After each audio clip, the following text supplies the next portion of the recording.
once the world of wage workers is now a world of citizen investors. A world where corporations are no longer seen as a source of jobs, but they are seen as a source of value. We think when this occurs, we think that SMEs are seen and exploited for the sake of profit. We think this is the manifestation of greed in something that ought to be heavily refused. I'm going to do three things in my speech. First, I'm going to present to you our counter model and the kind of world that we envision is going to be much better coming from government proposition. Second, I'll bring to you my first argument, talking about how the exploitation of SMEs happens when there's a rise of shareholder activism. And thirdly, I'm going to talk about how the founding incentives of the CEOs and founders are better than the implications of shareholder activities. Rebuttals will be integrated within my speech. First, in terms of our counter model, three pieces. First, we would say that what's most important is a better regulating internal oversight. That's to say, we think there needs to be a better connection between branch positions, manager positions, and CEOs. Second, in terms of shareholder value, we think the majority of shares should be held by internal firms. That's to say, people that are in executive positions or CEOs. We don't think they should be relied upon for external sources, whether it's hedge funds or any kind of venture capital. Thirdly, we say that if you want external support, though, we think the better option to do is consultants instead of that's things like McKinsey or Accenture. The reason why this is better is because, as Proposition said, if the managers want to be the ones in power, then you should actually rely on consultants, because what consultants do is provide advice instead of venture capital, which are extremely heavily built upon preying on the vulnerable mindsets of SMEs and basically making sure that they're not in a position to get advice, but rather in a position where they can force corporations to do what they want to do. We think that's the kind of world that we support, and we think that's a better counter-knowledge.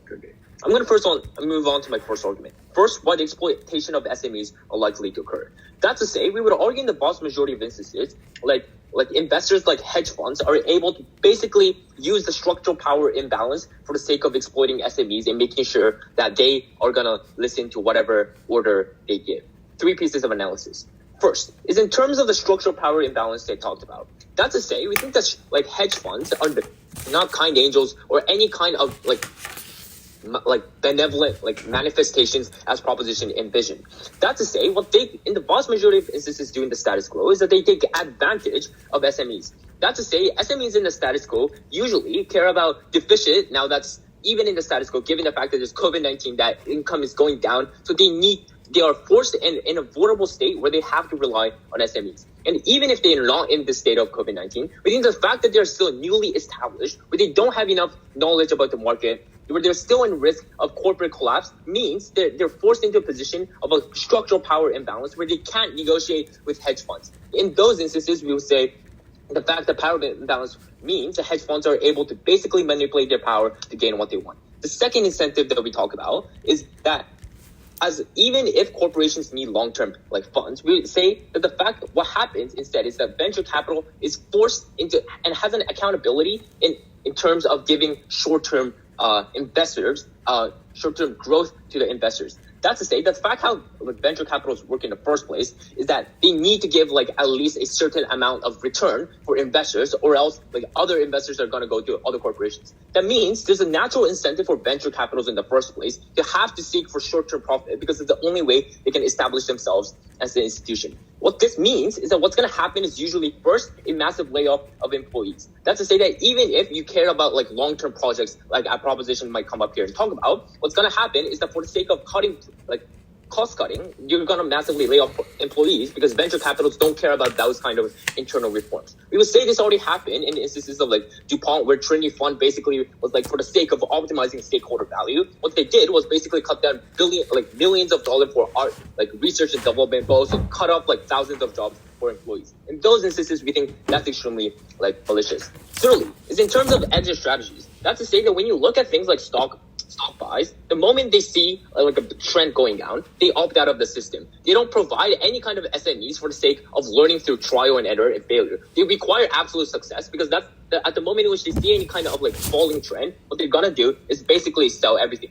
That's already seen in instances in trends of short sellers basically immediately calling for fraud, where shareholder activists basically just come out and then cut off any kind of profit and cut ties with any kind of shareholder. That's why we don't think they should be held accountable, because they're able to be in a system where they're easily able to exit. The impacts of this are twofold.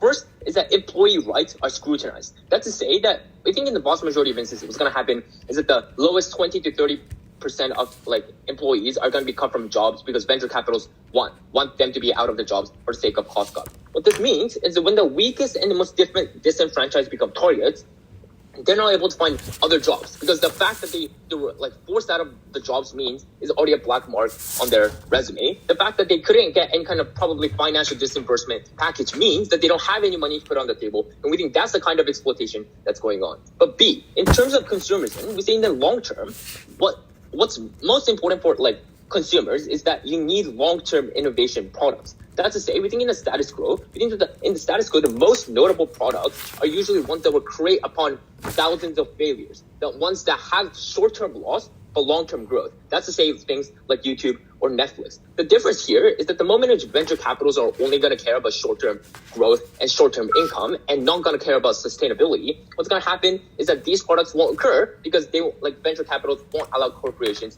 to give any time for R&D in the first place. Therefore, we think that exploitation is going to be terrible.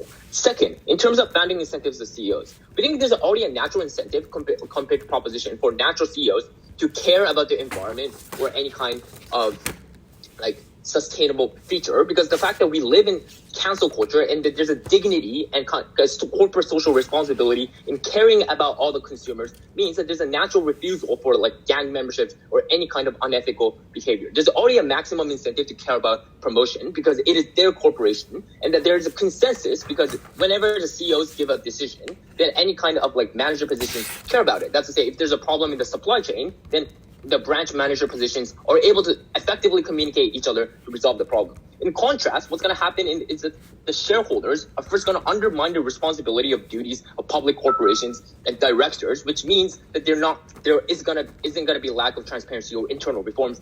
B, if you want to care about environment, that's not going to happen because they don't really care about long-term growth. So if you really care about the environment, we see there's a better natural incentive for CEOs to care better on our side. For those reasons, I'm so happy to post. Take the best case from the side proposition, which is the world in which somehow environmental activists have the enormous amount of capital to be able to hold a majority share in any companies and thus be able to change the corporate structure. Even in that circumstance, this change is not in any way meaningful because any sort of change in the corporate structure is contingent upon the willingness of each individual employees to actually enforce that rule, right, to begin with. Because when recognize the fact that a corporation is not a monolith. It is an aggregation of individual workers. And recognize when individual workers feel like their autonomy have been challenged by outsiders who do not care about their own corporation, but rather care about their own interests, especially when it comes to environmental activists who are already seen to a certain extent as inherently elitist, we think that they're not necessarily going to follow the rule in an incredibly friendly way. They're probably going to take an easy option that doesn't result into any sort of meaningful change. So that's why this is critical. Two things I want to talk about. Firstly, I want to talk about change in corporate policy to a social progress, why that's probably meaningless in this debate. Secondly, how shareholders' perverse incentive kicks in. Firstly, changing corporate policy. I want to make 4 observations. The first is that the majority of shareholders we're talking about is obviously hedge funds like Goldman Sachs. Because in order for you to meaningfully influence the corporate decision, you fundamentally require lots of shares to change your corporate structure, which probably environmental activists probably do not have. But secondly, we think that we told you that there's a natural incentive on the side of CEOs and employees to actively cater to this social activism in general. Recognize in 3 reasons, right? Firstly, empirically speaking, things like cancel culture and Me Too movement is really prevalent in the society. So it's it's money-losing business strategy for you to actively disobey to that social norm because you're going to be boycotted, and you're going to be extremely condemned by the rest of the society. But secondly, from the eye of CEOs, the company with your legacy and which you love and which you worked for your entire career and for your entire life, when you see that company that you love being heavily condemned by the society, you obviously have a personal incentive to want to make a change, to say and to care about the PR image in general and say that I care about Me Too, I care about the social activism, I care about the environment. The third reason is that this needs to be comparative, right? CEOs are the face of the corporation, but no one knows which investor have the largest stock of that share of that corporation. So what this means is that comparatively speaking, shareholders can just get away with the backlash of the PR image because no one knows about who the shareholder actually is, but CEOs are the ones that are going to be criticized directly by the public. That means that there's a more natural incentive on our side of the house. The third reason is that the imposition of the policy from external actor is far worse when it comes to creating a change. And two reasons, right? Like one is that they're inherently seen as outsider. The very good example is how like Morgan Stanley, when Mitsubishi UFJ Bank tried to buy the company, lots of workers saw that as an external imposition towards the business strategy, and hence lots of workers left that corporation. So recognize these, like there's a degree to which there's this ideology that has been created as a member and employee of that same corporation. And when environmental activists or whoever the hedge fund comes to them and tries to impose their own version of the business strategy, then they're probably going to go against it. The second thing is that this power imbalance, right? Recognize comparatively when it comes to consultancy, for example, you have the decision. You as the CEO, you as the corporation have the final say in what you're going to take. But when it comes to venture capital, when it comes to hedge fund, they own the shares, right? That means that they are the one that can determine, even against the will of these board directors of that corporation. The final observation that I make is to take the best case scenario. Even if shareholders are incredibly well-intentioned, this shareholder activism is bad for two reasons. One is the fundamental lack of knowledge of investors. Recognize not just when it comes to hedge fund, but in the vast majority of circumstances, the investors just do not have time to read hundreds of pages of like financial reports or the way in which, or to research about the way in which business operates. Therefore, the kind of requirement that shareholders impose on the corporation tends to be either unrealistic or does not take into account the reality of the world. A very good example is how shareholder in like ExxonMobil tried to, mandated their own company to actually be more and more environmentally friendly and tried and required ExxonMobil to actually publish a report on the environmental implication. But in fact, they have already done this, already in the status quo prior to that shareholder activism. So clearly it's the implication of shareholders not reading or not knowing about the way in which business operates. The second reason is that before shareholders meeting or before any board directors and corporation gives this final decision to shareholders, there are lots and they go through myriads of different meetings. So what I want to point out is that the kind of decision or the kind of things that shareholders are going to see is literally the final decision that lots of board members have together created. So probably after all the meetings, and then you are going to say as a hedge fund that this we cannot take, then probably these individuals in the corporation are probably going to be pissed off. Second thing, how shareholders' perverse incentive kicks in. The key argument we get from that side is this idea of rationalization of corporation, because you can now get advice from shareholders. Three responses. One, they assume that these investors and shareholders by and large care about the benefits of the corporation. No, right? Like empirically speaking, like shareholders have been engaging in things like stock buybacks or increasing corporate dividends, things that inherently and intrinsically harm the long-term stability and financial stability of that corporation. And these are for two reasons. One, because they're oftentimes hedge fund, especially, is pressurized by investors to make a profit. Secondly, especially in the context of today, where the market and economy is incredibly uncertain through things like financial crisis and through things like, COVID-19 crisis, we think that the investors tend to care more to the short-term and like incentive that they can gain immediately. The second thing is that we think that consultants are, this benefits are fairly symmetric on both sides of the house because we can access to consultants. And thirdly, we think that the shareholder meeting takes place after everything was decided. So recognize how people are going to be pissed off against that particular decision. The comparative on our side of the house is more money into one, research and development, and two, less unemployment or less inhuman way of laying off,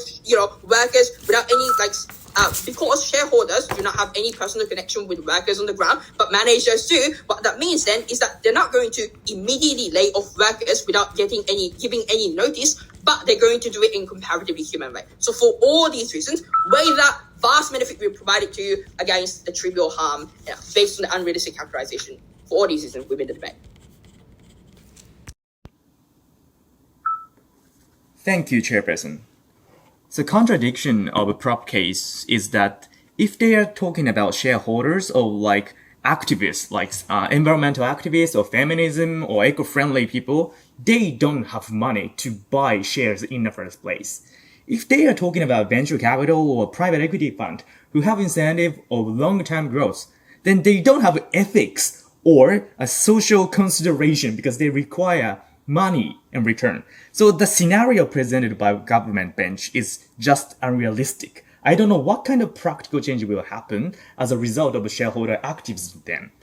Based on which, I would like to engage with the three key issues in this debate. First of all, how can we rationalize companies' operations? Secondly, how can we achieve eco-friendly or socially ethical consequence of a business? Finally, how shareholder behave and act.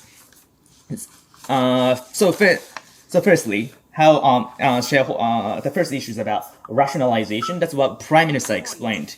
I will take later. Taken. Go ahead. Yeah, go. Okay. We say that the venture capital cares about the reputation or ethics because obviously this will connect to their own profit. If they have this, they do unethical things, this will bad. Okay. Okay, I will respond that later. So first about rationalization, the Prime Minister explained. There are three levels of rebuttals. First of all, the premise is wrong. The founder and the board of executive have the best incentive or interest to rationalize operation because they sacrifice entire life and family and they created the company. They have all the more incentive to maximize profit for employees. No necessity to have investors pressure about it.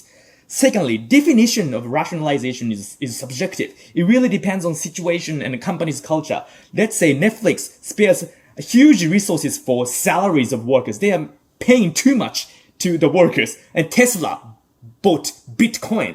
You know what? Operational rationalization is really subjective, and VC and PE fund cannot systematically assess that kind of cultural priority of each company's rationalization.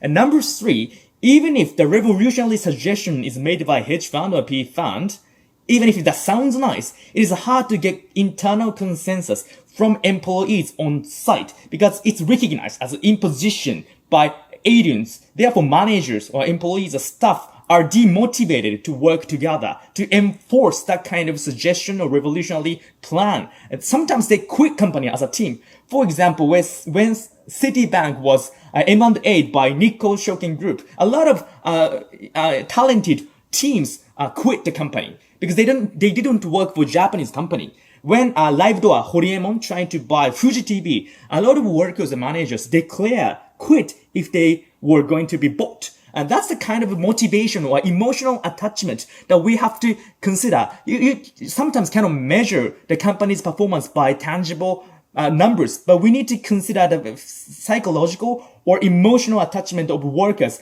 to enforce actual plan on an operational level. And that's not going to happen when the activists pressurize companies to do something about it.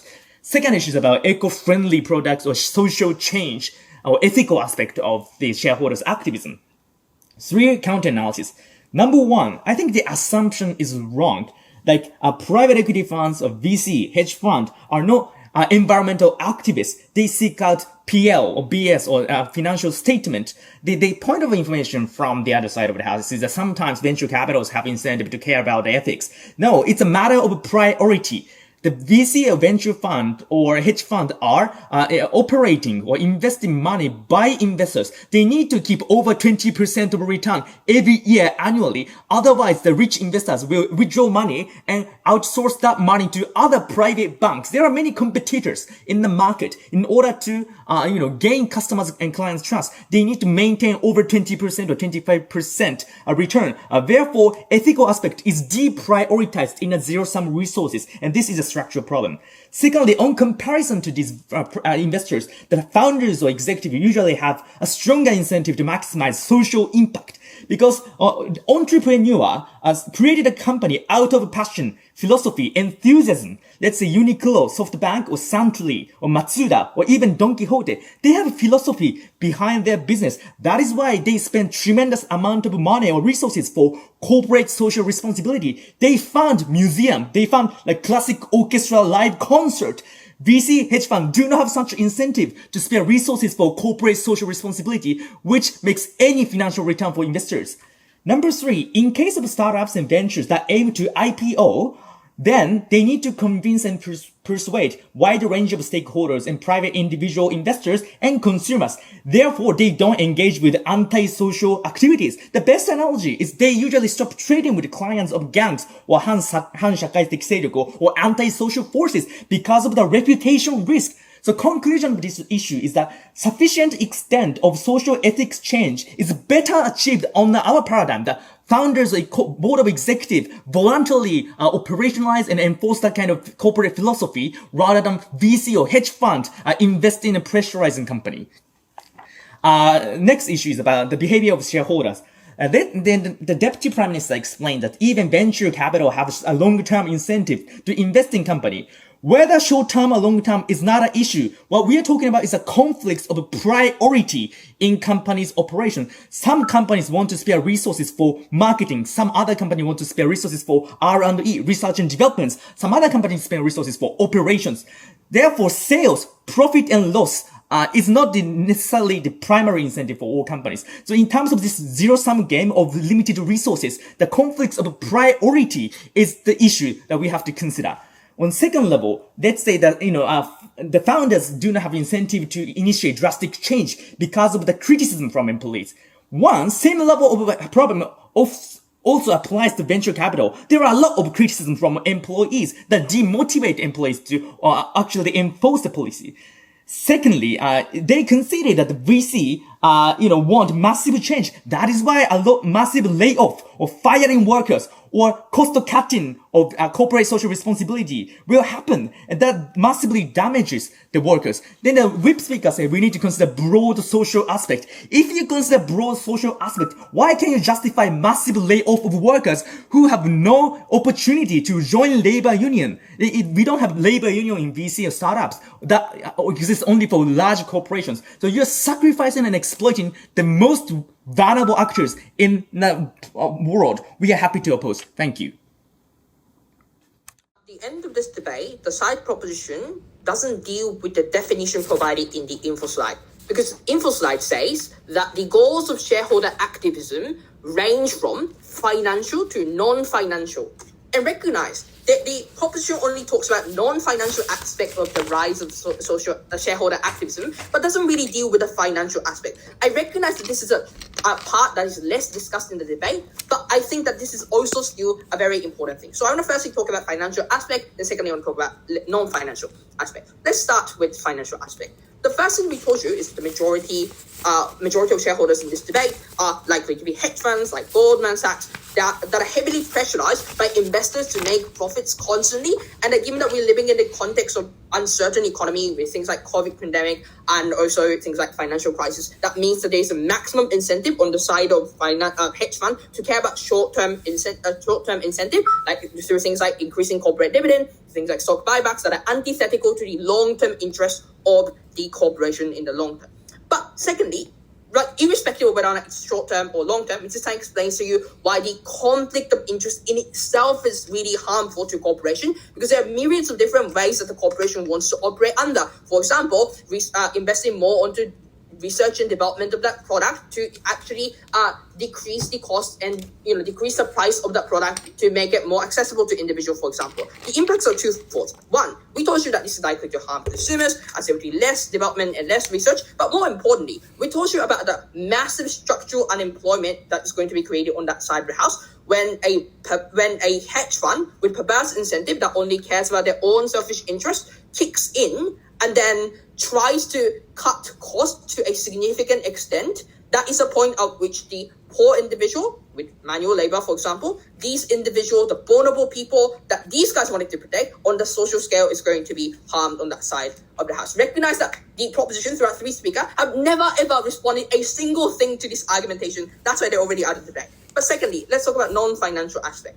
The first thing that, we told you is that there's a maximum natural incentive on the side of CEOs and board members within corporation because one, they care about, there's a personal connection to the corporation because they have worked for their corporation for their entire life and they presumably care about the reputation. But secondly, there's a profit incentive, given that we're living in the context of Me Too and increasing influence of things like cancel culture and political consumerism. But secondly, we told you that the it's likely that when a shareholder that is already seen as an outsider comes into the decision-making process of board members and say that you have to do this, is the point at which it's going to be seen as an inherent imposition, given the power imbalance that it already exists and the nature of being an outsider and like this kind of ideology that within corporation, the employees usually tend to have.